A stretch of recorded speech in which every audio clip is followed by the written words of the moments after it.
All right, welcome back. Just came off the road, had a 1-week road trip. It was like a Sunday through a Saturday. And so whenever I'm traveling, there's always like nutrition and workout concerns. This particular travel, the thing that I was doing was very physical. So I didn't have to worry about that. Like the workouts were pretty much taken care of. We were PTing twice a day. But on the nutrition side, things get a little bit more challenging. And they did on that trip for me just because of how tight the itinerary was. We had to be in different locations at different times, so there wasn't a lot of downtime. We were getting home late, getting started very early. And so I had to prep a little bit. And then I had a phone call with somebody when I got back. It was like a consult. It was kind of doing the dude a solid. He'd reached out, and so we connected. And he was on a road trip. He was calling me from the car, and we were just talking about, the challenges that he has on the road with his nutrition plan. He's been very on top of his fitness plan. It's kind of a reintroduction for him for the last couple of months. He'd been kind of out of it for a little while, and he's really feeling good about that. And he's had some experience with like nutrition coaching and getting his nutrition dialed in. But look, like the 3 or 4 day road trips pop up, and they always throw him out of his loop. Partly because of the same reason, because he's an instructor and he's very busy during the day, and he's high energy, and they have very few breaks during the day. And when they do, like there's always somebody that has a question or is kind of interrupting. So it's like, how do we manage through all this and still hit like things like caloric need, are the macros that we're trying to target, and feel good like doing it when you're eating on the road more outside of your control than your daily life might be. That kind of stuff. So I want to hit that because I think nutrition on the road is a topic everybody can relate to. Comes up a lot. Yeah. So again, it was very recent for me. So that I can reflect back, but I travel about once a month. So for me, this is a regular thing. Yeah. And so I've found a little bit of a pattern to work through that works well for me, and it works for me. It's not the formula for everybody. And usually, so again, it's like usually 1 week a month I'm on the road somewhere. And lately, for probably the last 3 or 4 months, it's been airplanes, rental cars, or Ubers or whatever, in an Airbnb or a hotel. Sometimes it's in the travel van, where I have a little bit more control because we can actually cook or whatever. And I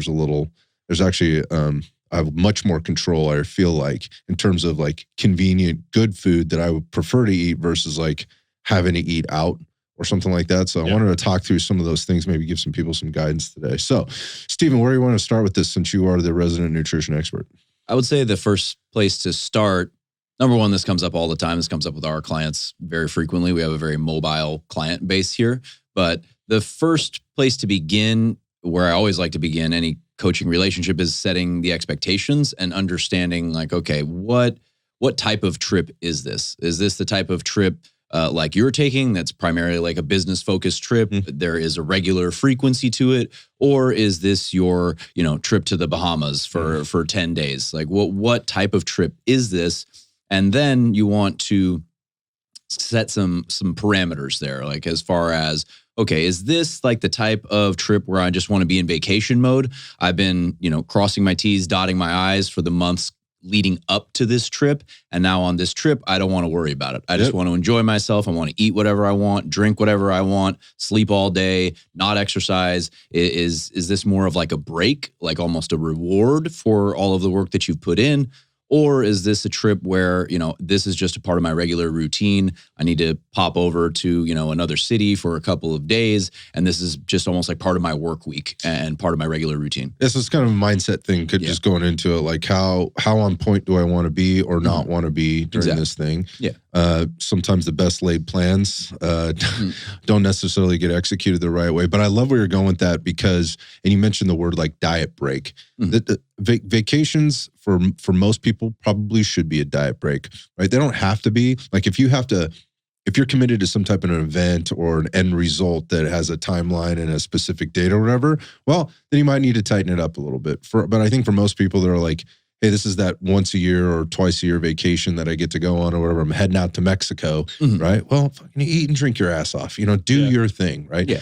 And the work that you did to get there, your body will likely appreciate the additional calories you're maybe taking in and respond actually well to that and come out the other side really primed and ready to kind of get back on the quote unquote wagon or on the routine. So I like where you're going with that just in terms of mindset. So before you go into this beating yourself up and feeling like a failure or feeling like you have to punish yourself, which is very common. Yeah. Very common. Come back from my vacation and now I need to do my penance hours on the elliptical or the treadmill or whatever. I was quote unquote bad on vacation when you don't have to see it as being bad. You could see it as like an allocation that you planned in advance, where this was the period where I was going to, loosen the reins and do whatever I want.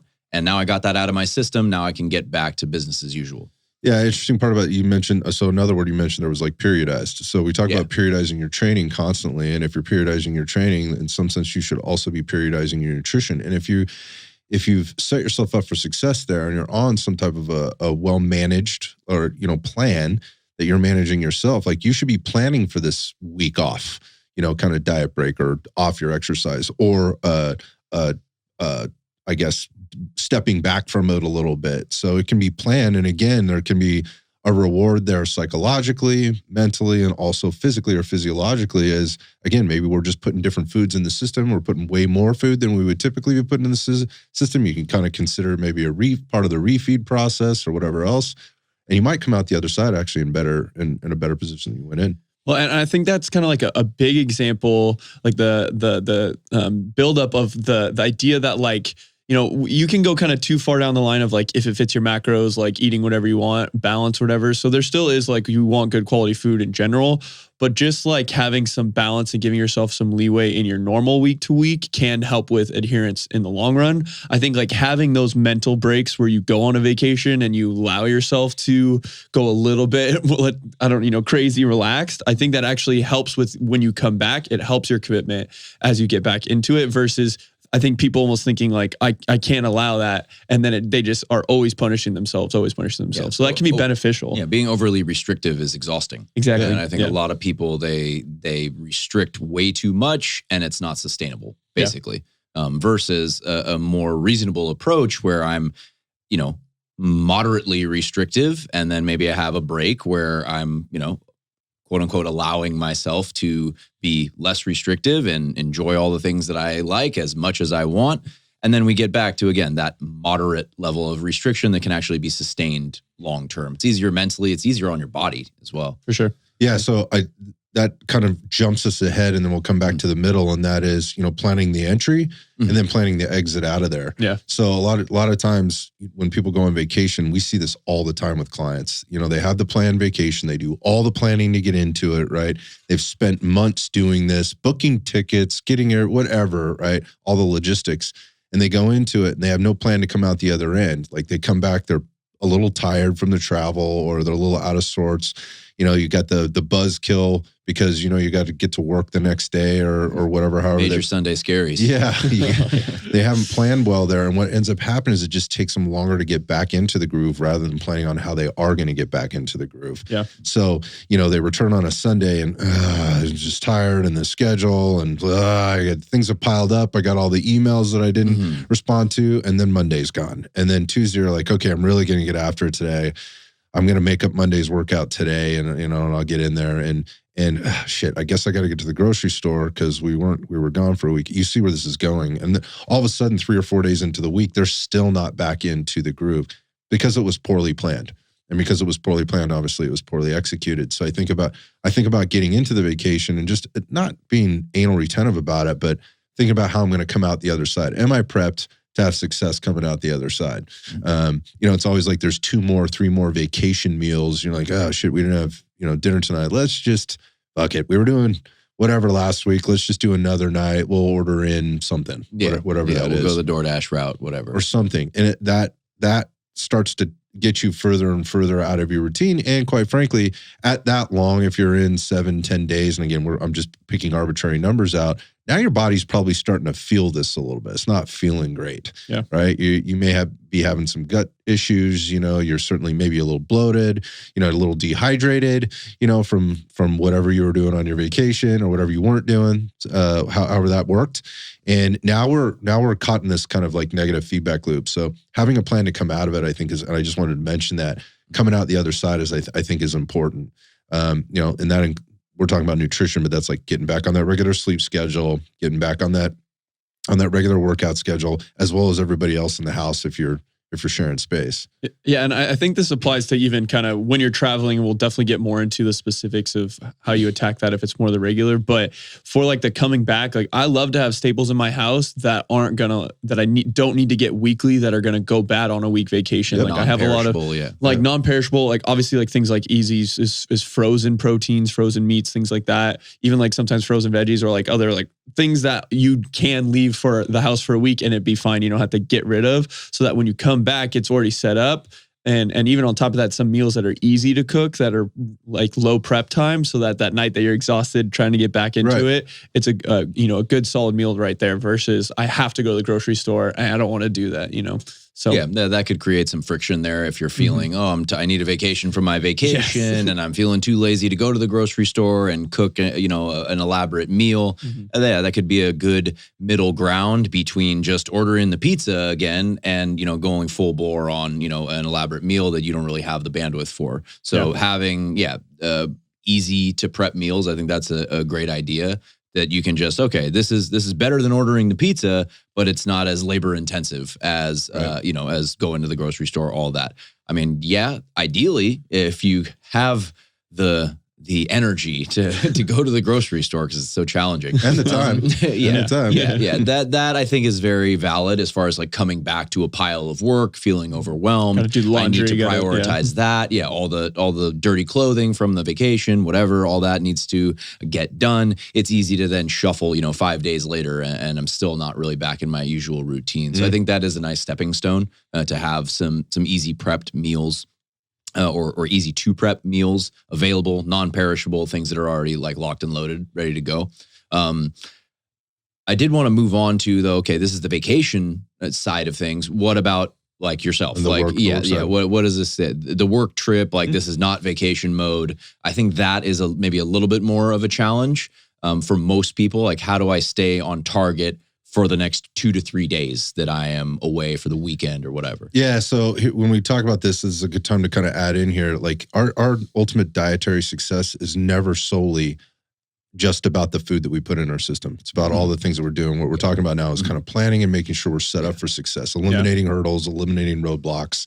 This is really the hardest part for most people. 100% of the time it is. 100% of the time. I mean, those first 30 days, like Steven's spending with any nutrition client, is really just kind of wading through all of this stuff to get people aware of kind of what they're doing, what they're not doing, and how to think differently. And how to make this fit in your life, your schedule. As I was thinking about the talk we were going to have today, yes, your recommendation should be based in the nutrition science. It should be evidence-based, but your end user, your client, like doesn't really care about the nutrition science. It's much more about, how do I make this fit with my life? How do I execute this in the context of my life? I try to educate my clients on how to here's how you actually know how much you should be eating.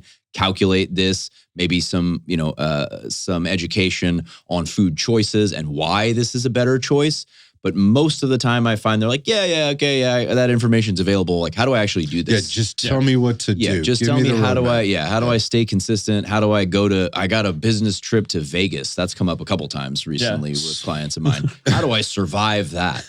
Actually, Vegas is an easy place to survive that way if you stay away from some of the things that Vegas is obviously well known for. But the point I want to make here is usually with business trips, it's kind of one of two things. It's either kind of an unknown or it's known. Yeah. Like it's usually like a regular trip that I'm making kind of on a regular basis. I hit these 3 points over 3 months or whatever, and you kind of know where you're going. So that's what I would consider the known versus the unknown, where that's oftentimes what I'm doing. If I'm traveling, I'm going into a place I've never been before. So I'm going to handle that a little bit differently. So if I'm traveling and you're going to this regular, you go into a corporate office or you're going to see a customer or something like that, that's in a regular place, you know your surroundings, you know what's up, and I would get a good lay of the land. If you don't know, then you should figure that out before you go. And this doesn't take a lot of work, right? What I mean by that is like, okay, because we're going to talk about like, how do I kind of have some food on board, maybe some mobile food with me, or pick the right places to go to make sure I'm getting the things that I need in at the times that I need them, kind of thing. We'll talk about that, but also just like, how am I setting myself up to be ready when I get there? And again, this is that navigation of like, if you're thinking about it, when you're hungry, after you're there, you're losing, right? You already lost. You've lost because you likely already know what your behavior mechanisms are, and hunger is a huge one. I mean, we're humans. Mm-hmm. This is what animals do, right? When they get hungry, they're looking for food. First available food. This is like a survival mechanism. Yeah. We've all been there. We've been like, yep, I'll have 3 of those or whatever. And I would have typically never eaten that. So getting the lay of the land of kind of what's up. Here's some of the things that I do that. First off, like I know I've got hotel booked or I've got like accommodations booked. So first thing I'm going to do is I'm going to check for me, what's the nearest grocery store between the airport and the place that I'm my destination. I don't even get to the destination 99% of the time before I've hit the grocery store on the way to get some things on board that I know I wouldn't have access to because they're back at my house, like things that I would have available to me. We could talk a little bit about some of those things that like are on my checklist every time. And by the way, they're in any grocery store, right? And they're not what I would eat typically during the week. But again, if I'm gone for 3 or 4 days, like, okay, I'm going to be outside of my game a little bit. Like, here's some things. We'll give you a kind of a list of things that you could do, but I'm hitting that place before I get to where I'm going, right? That way, it's done. It's done. It's absolutely done. And oftentimes I overbuy. I can take 99% of it with me as long as it's not liquid. If I needed to pack it back in my bag or not. But if you get into a little routine of this, you kind of know. Yeah. Right. I mean, you might be throwing a few things back in your carry-on or in your suitcase, but you take it home, have it for the next time. Right. Especially if it's one of those non-perishable things, if you're traveling in 2 weeks, well, you're already ahead of the game. So thinking like that is a big one. The other one that I think about is like, okay, well, I don't want to eat out of my backpack, right, the entire time. I want to have some sit-down hot meals. What's available to me? Where am I going to go for that? How long does it take me to get there? How long will I need to get there and then ultimately get to my destination? And while I'm there, can I pick up some extra things while I'm there to carry me through the rest of the day? Like, if I hit a breakfast spot in the morning, can I get another meal to go or cut my meal in half and take that meal to go with me to eat later in the day? Because I know when I go to that office meeting, it just fucking happened. Like, walk into this room, there's 76, we're bringing lunch in on Thursday. I already know what that looks like, right? It's pizza and donuts. There's donuts and coffee in the morning and pizza for lunch. I go, that is not what I want to be putting in my system. Not that pizza is bad and, not that you can't eat donuts. I just don't want that. Yeah. So you're going to crash in the afternoon. You're not going to feel great. But 95% of the people there were eating what was provided. And that's how it typically goes. So if you can kind of get around, like, when somebody's putting together your itinerary and bringing you lunch for these business meetings or these summits or whatever that you're going to, it's generally not the highest quality food. It's usually the cheapest, most convenient thing that the hotel or the office could bring in for you. Think about that. Is that what you want? If you don't want it, then you need to have an alternative. And I just gave you a couple suggestions. Well, and I think this is like a good lesson, whether it's the vacation, whether it's the going out, like going to a restaurant there, or even just in your day-to-day, like how do you kind of find this balance in nutrition of learning how to order at restaurants, like learning how to look for, I promise you could even, you could go to McDonald's and get something that's like a little bit more macro-friendly, like not the worst thing in the world. I don't recommend eating McDonald's. I feel like shit when I do that. But I mean, like, so if you go to the restaurant, like also learning how to find the leaner meats, also learning that like, hey, I don't want this dressing on the side, all those different things. Like those are things that again apply to these trips, but are really going to help you be successful and balance nutrition in the long run. Yeah, eating out in general. Yeah, and I mean, I've recommended that maybe if you're going to an unfamiliar city or location, whatever, and you pull up a map. We all have one on our phone, and you can see what restaurants are nearby. It's too easy. Yeah. And you're like, okay, well, I don't know, Slappy Jim's here. I have no idea what they serve. Let me check out their website. Let me see what's on their menu. Okay, I don't have a lot of options here at Slappy Jim's. Maybe there's this other place, across the street. Maybe that's going to be my go-to for my 2 days that I'm here. So it's all these menus are available in advance. And then the next question becomes like, okay, well, if I have the menu in advance, what should I be looking for? Right. So that's the eating out piece that you were just mentioning there, Ryan, and like knowing how to go through a menu and kind of get what you want. So the first thing is for me is I'm never afraid to ask for what I want. Yeah. Right. So like there could be, however many items on the menu, and whatever's on the menu, they can give it to you. There's very few places that will not allow you to kind of order it the way you want it. So you see you see steak over here, veggies over here on this meal. They don't come with the steak. The steak comes with fries, right? Or, you see the chicken down here on the chicken sandwich, but you don't see it maybe in a meal with some rice or whatever, but you see the shrimp dish that has rice in it. Like you can mix and match. Like 90% of the time you can do that if you're being polite and you just ask them nicely. They will generally do that. Yes, you may have to pay a little bit more for that. You need to get over that. Depending on how hard you want to ride the line, again, going back to Steven's original statement, like where are we in terms of how tight do we want to remain on our plan right here? You should expect you're going to pay a little bit more. That comes with the territory. So I think when you're looking through a menu, either before you get there or when you get there, look for the things that you need. One of the hardest things to get is that protein. Right? And by the way, that's the most expensive on any menu. The protein dishes are always going to be the more expensive dishes. But that's the thing that you should be looking for. Like, and how do I build my meal around that? Right? Well, in America, what we do is we give you this protein and we usually cover it with all kinds of extra stuff. Yeah. Right? There's a bunch of stuff on it. And then to fill up that plate, we give you way too much of all of these other things. And what I mean by that is in a total calories, right? Like you order potatoes, like with that breakfast, dude, you're getting like a pound of potatoes on that plate that have been cooked in what, right? Generally, it's going to be vegetable or olive oil or something like that. And obviously, potatoes aren't bad. Olive oil isn't bad. But when you start to add all that stuff together in volume, it adds up. And all of a sudden, you're at half your caloric need, and it's not even 8 a.m. yet kind of thing. Yeah. So learning how to kind of navigate through there. Is fruit an option? And then I eat the bread, I eat the toast or something like that. Those are things to think about as you're trying to like kind of dissect the menu and figure out how to make it work for you. Yeah, I would say that you hit the nail on the head in terms of, starting with protein, like starting with your bedrock, starting with your foundation, seek the protein, and then see how you can construct a meal around that foundation, trying to, maybe steer clear of the sauces, the dressings. That's where a lot of the extra calories are going to sneak in. And I think a lot of people know that. And if it's, it doesn't taste good if it doesn't have that. Well, I mean, is it worth it to you? Right. Like, is staying on your plan worth maybe your chicken being a little bit more dry than it would be with the sauce or whatever the case may be? That, and then I always recommend trying to find the fiber sources as well. Yeah, so that's your point. That's your vegetables. That's maybe a higher fiber grain if it is available. Which it may or may not be depending on where you are. Again, depending on where you are in the country, something like avocado is a high fiber food. There are some calorie considerations there because it's high in fat.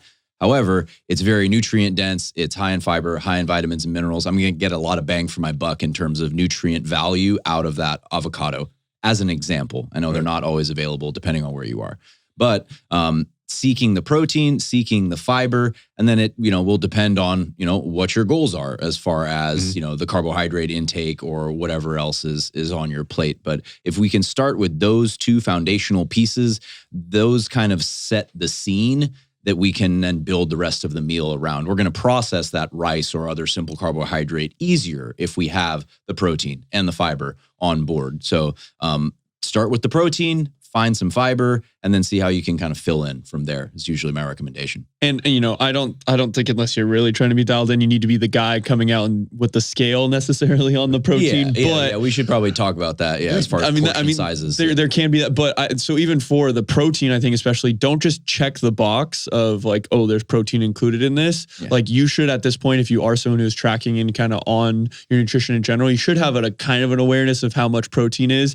And I would say most of the time in these restaurants, unless you're at like, I don't know, a steakhouse or something like that, you should assume they're probably going to have a underserve on the protein. Mm-hmm. So, how you're saying like even double, even like mix and match with the menu, like don't be afraid of asking for, hey, can I get double chicken on that? Again, you have to pay for it, but that's a big thing to look at. Yeah, let me add that on. Let me add in the additional protein, and don't be shy about it. Because you're not going to get a man-sized portion. No, it's going to be like a lot of 2 ounces of chicken or something. It's going to be, and then a shitload of potatoes because potatoes are cheap. Exactly. Right. Yeah. Exactly.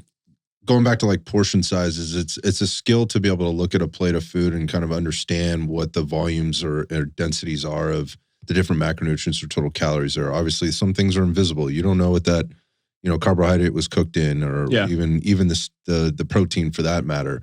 So you ask questions, right? Ask questions to kind of understand. Yeah, it might seem a little annoying to the server or whoever it is, but generally in this day and age, like most people have been asked those questions with all the gluten stuff and the dairy stuff and the allergy stuff. I mean, restaurants are very hypersensitive to this now. So like they generally have a pretty good idea what's up. And again, if you ask, you know how to kind of look at it and go, if it just, I'll just ask them like, what's the other thing to do is like be annoying and look at the tables around you and see what they've got and look at those portions, those portions look like. But ask them how much it's getting, ask if you can get extra, and then they'll generally tell you what the upcharge is, right? Or whatever. But going back, like being able to look at a plate of food and kind of understand what's on that plate, knowing that you may not eat some of it or some of it might get to go home with you for the night or whatever. Maybe it's that meal for the first thing the next morning or the snack that's later that night or whatever the case. I just literally, one of our shared clients were just telling me how when she travels a lot, she literally goes to the steakhouse, orders the biggest steak she can find, eats what she has, takes home half and eats it for breakfast. Yeah. So every time. So, and and that person's on point in general. Yeah. So we kind of covered the restaurant thing and like the again, getting enough protein, not, being conscious of the fat that might be coming on board, the additional calories might be coming on board with the veggies or the starches or whatever else.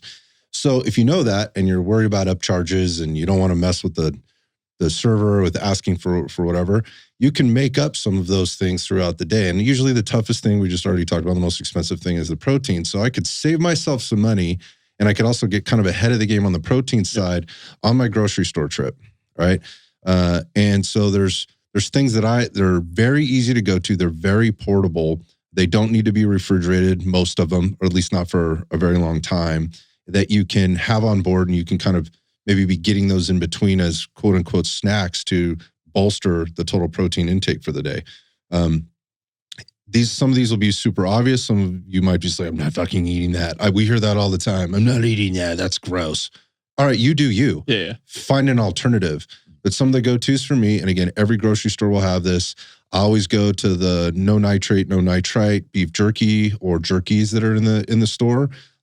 And I'll get several packages of those. Like you can put down the general serving there is about 20 grams of protein in a solid package size, not the little mini packs, but the larger packs. Like that's a solid.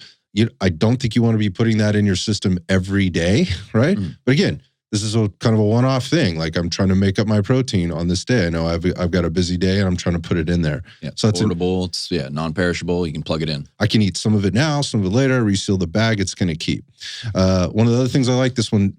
You would want to refrigerate it at a certain point, but it doesn't need to be refrigerated all day long. As you can get the pre-made hard-boiled eggs, right? To get your protein in there. They come in those little packages, those little they're actually gassed. There's a gas in there to keep them from going bad, so they'll actually keep for quite a while.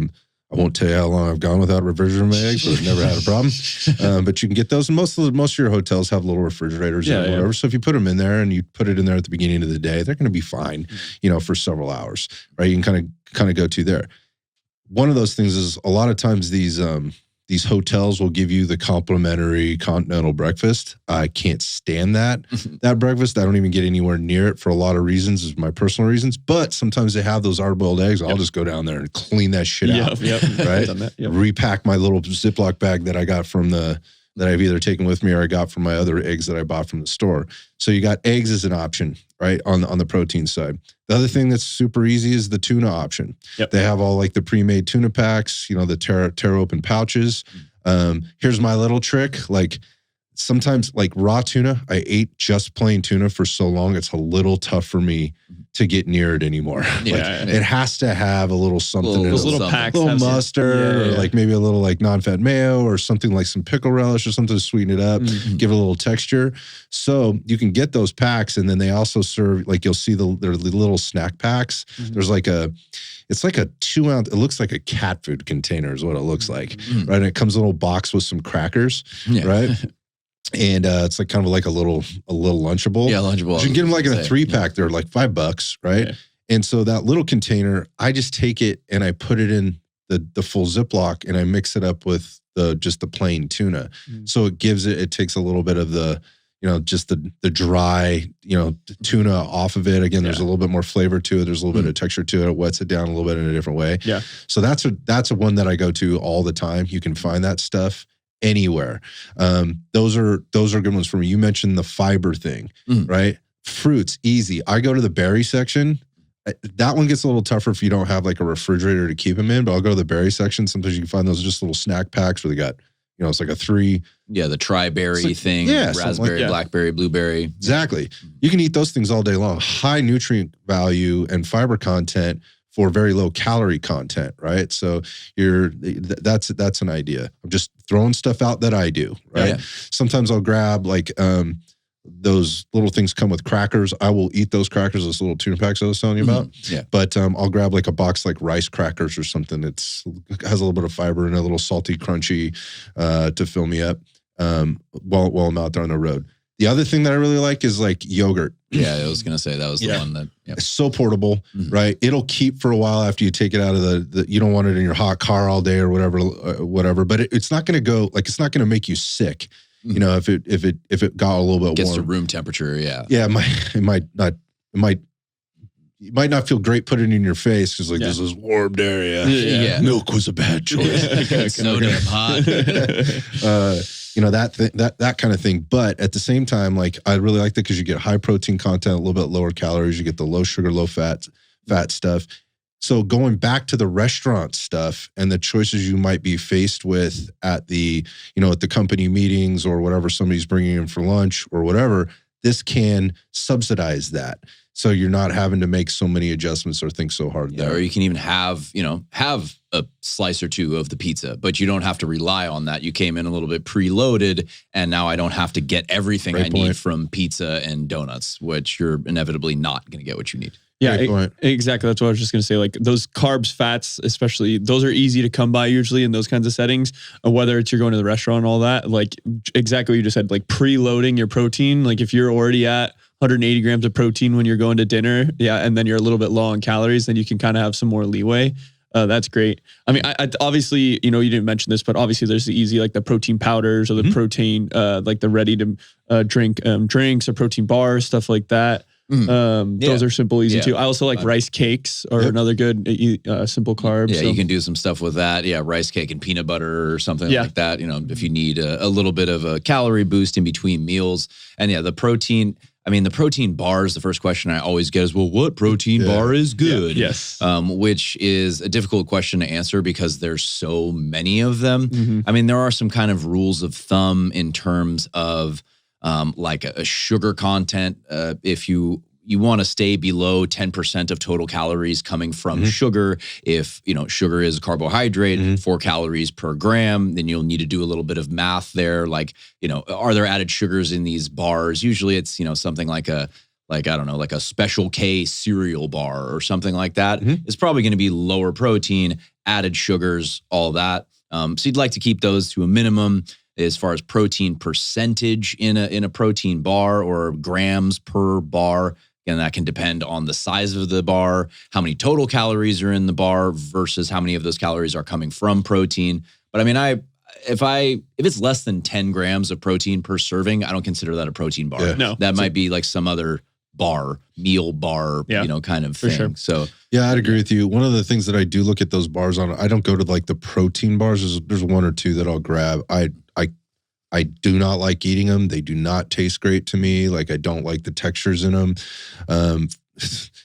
I just don't like and I certainly don't like going to those for my protein. Yeah. But there's some bars out there that, are a little higher in fiber. You kind of just mentioned more. Yeah, like that's another, You can get your fiber from that and a little bit of carbohydrate on the back end while you're having. So I had my jerky, right, or my tuna, and I'm chasing it because I got 15 minutes for lunch with the Special K bar or whatever. Laura bar or something like that. That's my favorite.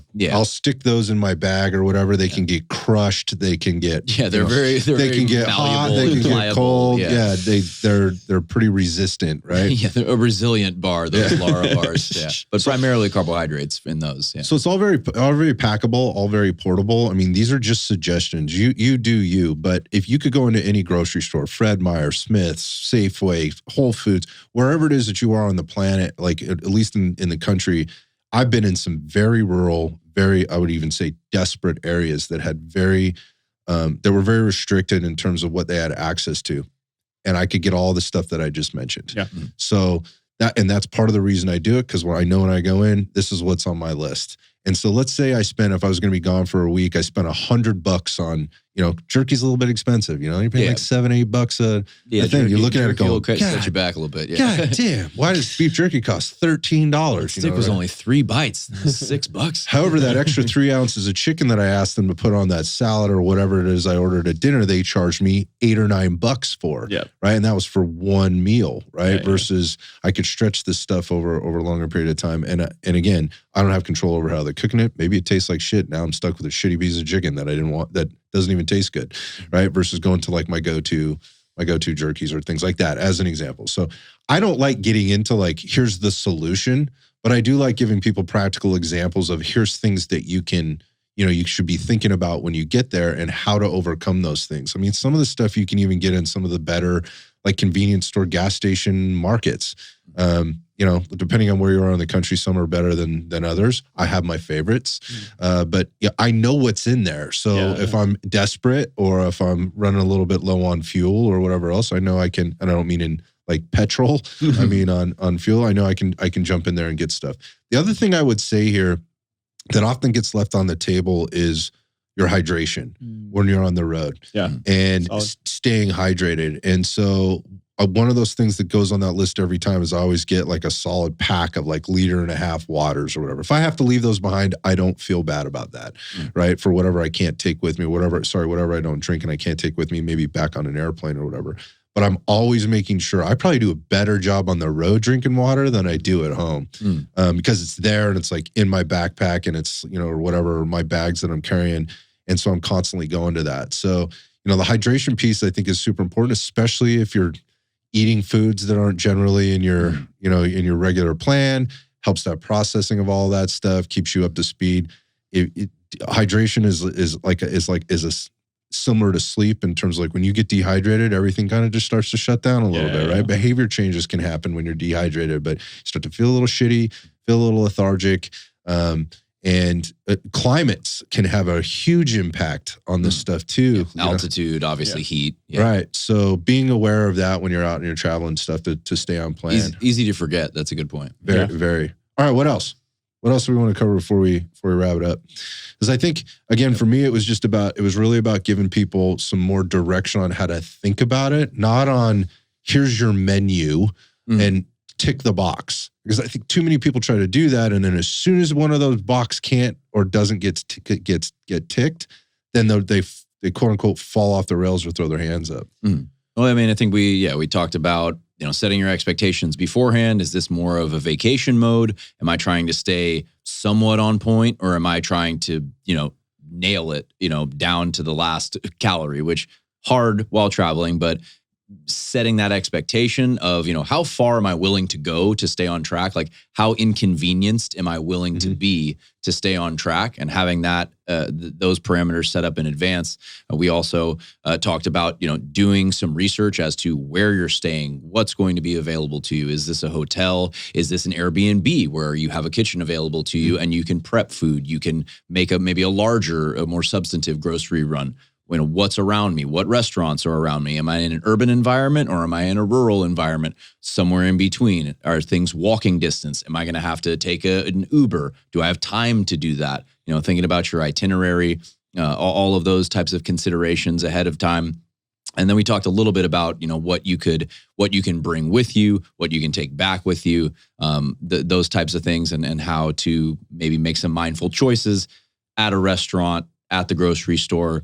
I would say that to tie a bow on it is, to what extent are we looking to control the variables? What variables can we control? What's realistic? Yeah, what is realistic? And then from there, you may, in certain situations, kind of need to let the chips fall where they may, while you're following some general principles of maybe I didn't get to see the menu of the restaurant ahead of time, but at least I have the principle in mind that I'm going to seek the protein, I'm going to seek the fiber, and I'm just going to try to find that on the menu and maybe mix and match, other menu items and create my own adventure. Right. Yeah. Exactly. That's what I think that keeping the mindset is really that understanding that it's not going to be perfect. But when you make that plan, when you make that from the get-go of what direction you're going to take that, and you just keep that intention, like you're not going to be perfect when you're traveling. It's just so hard with all those variables, but understanding that you're still staying protein-minded, fiber-minded, how can you get to that? And you keep that at the focus. Exactly. Yeah. Couple things just to add on, like kind of bonus things based on my experience. The pitfalls happen when you get hungry, right? Or when you're out of your routine and you start making poor choices despite the plan and the mindset that you went in with. The fuck it moment. Yeah, everybody's been there. And I'll tell you where it's going to happen. Do not depend on the airport, right, to serve your nutritional needs. It's the worst place on earth to try and get. There are a couple airports that I've been through where I'm like, I could maybe go over here. But now you're really battling. Because if you want to see like the most boiled down, worst version of food and beverage, it's at the airport. It's all been basically pre-done, and they're trying to turn it over. There's a few places I've been where I've been like, yeah, this isn't too bad, but it's not how it generally works. The other part of it is if you're caught in that situation, it's because you're stuck somewhere or something was late, and you're like, oh, I'll just get something to eat, on my layover or whatever. Next thing you know, your 1.5 hour layover just turned into 15 minutes, and now you have another 3-hour leg in front of you or whatever else. And if you're not prepared for that, like you're going to be hungry on the plane, and you're definitely eating the snack crackers and the cookies and the shit that they're giving you. Maybe you're ordering that cocktail to take the edge off. But I tell you, it's what's really going to get you is when you get to the other end. Now you're maybe late arriving where you're going. This just happened to me 3 weeks ago. It took us 14 hours to get to the East Coast. It was miserable. And when we got there, like the grocery store was closed that we had planned on going to. So not only did we not eat while we were on our way out, we hadn't really eaten since like 6 a.m. Tried to get some stuff kind of on a short layover that we had. We got stuck on planes, sitting on tarmacs. This is a reality that anybody that travels understands. We got to the other end, and then I had to wait all the way to the next morning to eat. Let me tell you something. Famished. Give me the buffet, right? Like whatever you put in front of me, I'm going to eat it until you take it away kind of thing. And that's the stuff we're trying to avoid. Yeah. So again, Floodgates, taking some stuff on the plane with you, being prepared for that potential overnight or whatever. Again, maybe that's a little fewer and further between, but it's also the thing that can kind of send you off the edge or down into the hole that you have to climb yourself out of. And so it's really just, again, like, what is my typical routine? How do I plan for this? How specifically dedicated or on point do I need to be here? Certainly, again, going back to like vacation mode or whatever else, do your thing. Like you're on vacation, like it's okay. Like don't beat yourself up. If you're one of those people, then you're likely the person that has a little bit of an easier time jumping back on board when you get back in, when you come home or whatever, when it's over. But if you're not that person, then maybe you should be going, maybe this is sort of a diet pause for a little bit, but not the entire trip. Because this would be a slippery slope. A very slippery slope. Yeah. So anyhow, there's some stuff there, to maybe take away. Again, it's never about like, just do this and this will solve your problem. It's never just about the food that you put in your system. We talked about a few of those foods, but it's more about how you get your mind wrapped around eliminating the hurdles, eliminating the roadblocks, and setting yourself up for success.